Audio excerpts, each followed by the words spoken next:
ఆశీర్వదిస్తున్నందుకు మీకు ఆశీర్వదిస్తున్నందుకు ధన్యవాదాలు. మీకు ధన్యవాదాలు. మేము తినే ఆహారాన్ని మేము తినే ఆహారాన్ని పచనం చేస్తున్నందుకు పచనం చేస్తున్నందుకు పచనం జీర్ణం చేస్తున్నందుకు పచనం చేస్తున్నందుకు మీకు హృదయపూర్వకంగా ధన్యవాదాలు. మీకు హృదయపూర్వకంగా ధన్యవాదాలు. Thank you. Thank you. Thank you. Thank you. చేతులు రెండు కిందకి దించి కళ్ళు మూసుకొని ప్రశాంతంగా ఆ సూర్యుడిని ధ్యానిస్తూ కళ్ళు మూసుకోవాలి. శ్వాసను నిదానంగా నెమ్మదిగా తీసుకోండి. నెమ్మదిగా విడిచిపెట్టండి. నెమ్మదిగా శ్వాసను తీసుకోండి. నెమ్మదిగా విడిచిపెట్టండి. సూర్యనారాయణమూర్తిలో ఉన్నటువంటి అద్భుతమైనటువంటి కిరణ కాంతి, బంగారపు కిరణ కాంతి నాభి ద్వారా శరీరంలో ప్రవేశిస్తుంది. ప్రారబ్ధ కర్మలన్నింటినీ కూడా దగ్ధం చేసేస్తుంది. మనం ప్రారబ్ధ కర్మల్ని తల్లి ద్వారా నాభి నుంచే తెచ్చుకుంటాం. అక్కడ నుంచే ప్రవేశిస్తున్నటువంటి కిరణ కాంతి సూర్య కిరణ జ్వాలలకి ప్రారబ్ధ కర్మలు దగ్ధమైపోతున్నాయి. కర్మ సాక్షి కూడా ఆయనే.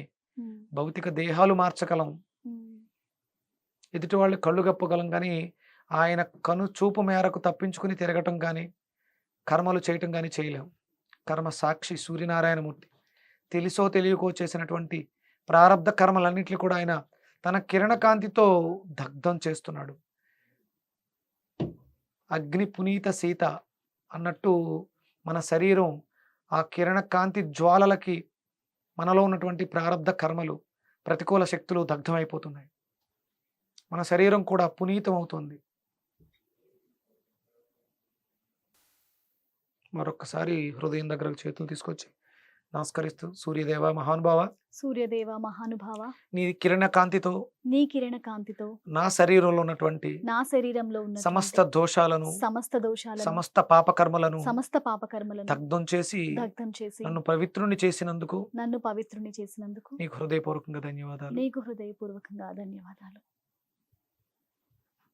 చేతులు రెండు కళ్ళ కట్టు పెట్టుకుని నెమ్మదిగా కళ్ళు తెరవండి.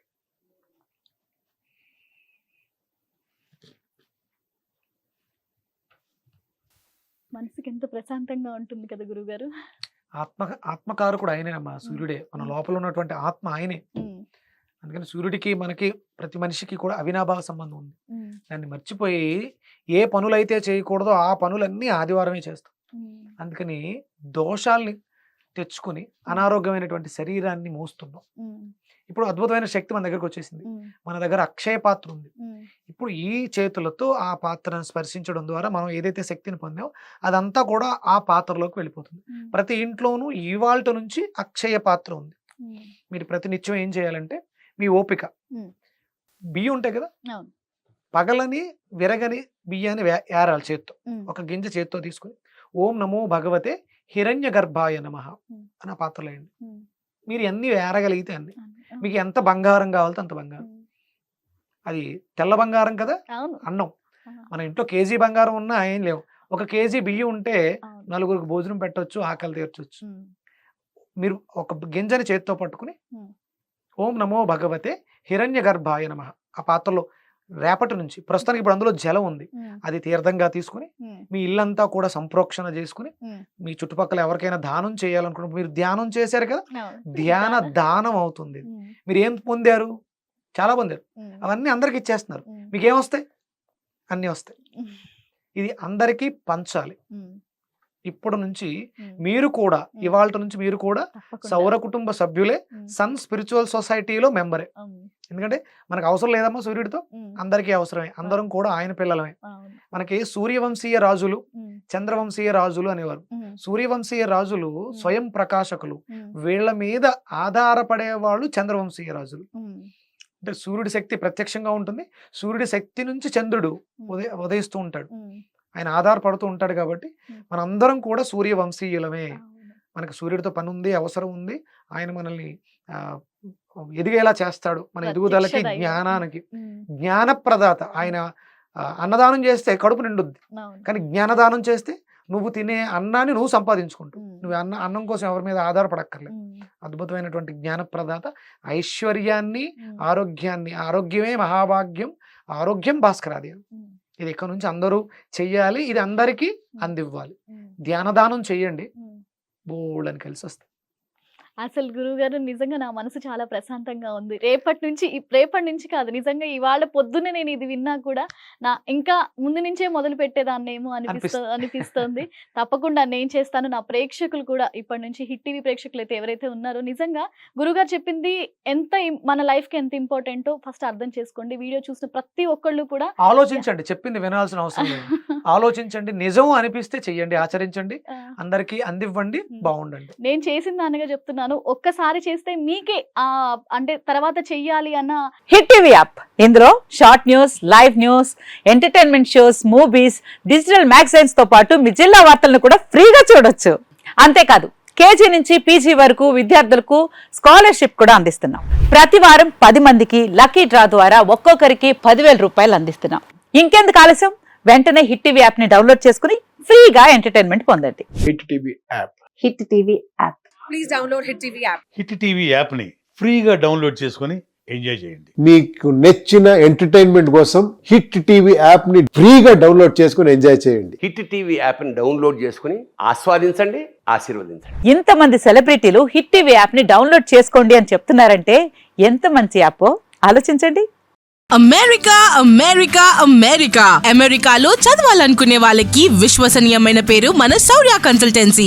UK లో 1 year masters. UK లో 1 year masters. 2 years work permit up to 5 years visa. Contact Saurya Consultancy.